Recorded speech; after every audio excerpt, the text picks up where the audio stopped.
Hi, I'm Lauren Barrow for New Music Social at DemonFM. I'm joined by Alex from Missing Andy. Hello. Hello. Hello, you're looking very dapper.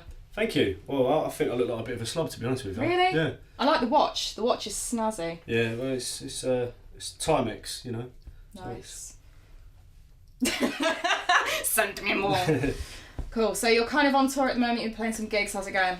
It's going well. Yeah. We've had great feedback everywhere we've been. So we did a few of our first dates in Scotland a couple of weeks ago, which was really good.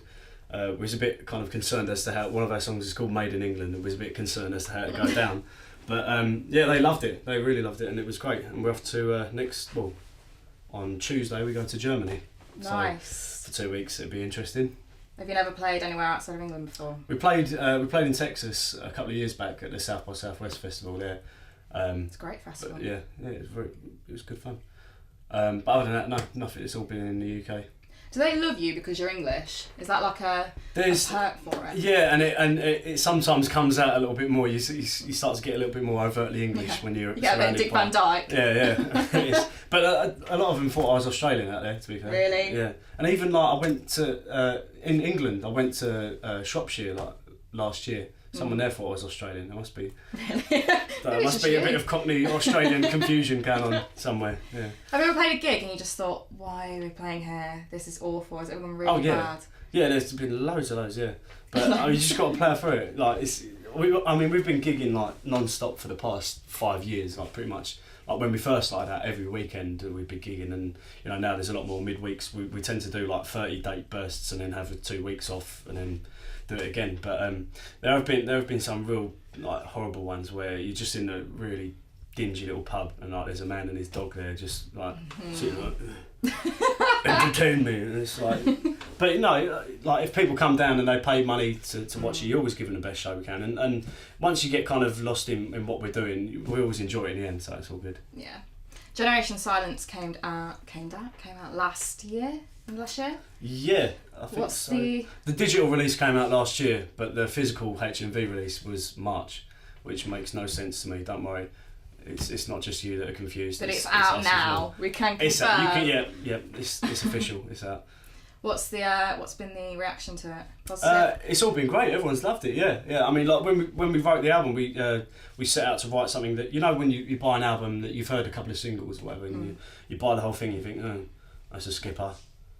That's a skipper. We wanted to write an album where every killer, no filler. Yeah, exactly. Yeah, every track was a potential single. So people got their money's worth, and that's the feedback we've had. So it worked. So it's good. How do you write the album then? You were telling me that it's some real stories in there. Who's Dave and who's Steve?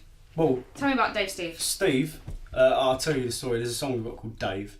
We had a gig in Canning Town in London, and there was a woman there that was a little bit. She had a bit of a speech impediment, and we was upstairs, and Steve was talking to her, and there was loud music playing, and she was going no, whatever, and he's saying, listen, I can't understand a word you're saying, and then just walks away. And he went until he got downstairs and realised that she'd got a speech impediment, and then he's just gone and said, I can't hear what you're saying, and just done one. But so every time she said his name, she'd go like, Steve! But it sounded like Dave, so hence the Steve Dave whole thing. And then one of the band ended up banging her in the back of the van, so I won't as say you her. do. Yeah, well, apparently you do. Yeah. Well done. I don't know who in the band that was, but... Yeah, it definitely wasn't John, Steve, Elle or me. You look shifty. I'm thinking it's you.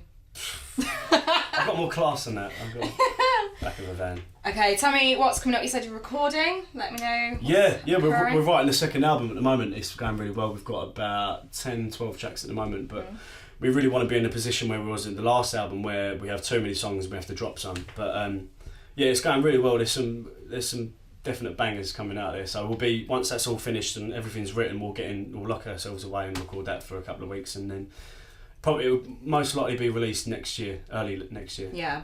Is it in a similar vein as your first one, or are you doing a Muse and going drum and bass? No, we're not going drum and bass, no. But I mean, it's the thing is with the first album, it was so eclectic. We kind of flirted with so many different genres. It was, there's never been one specific sound. The thing that ties them all together is the lyrical content, which is what we strive to achieve with it. But Yeah, at the end of the day, it's just about writing good songs. You know, no matter what genre they are and what kind of style, what feel they have. It's just about writing songs that connect with people. At the end of the day.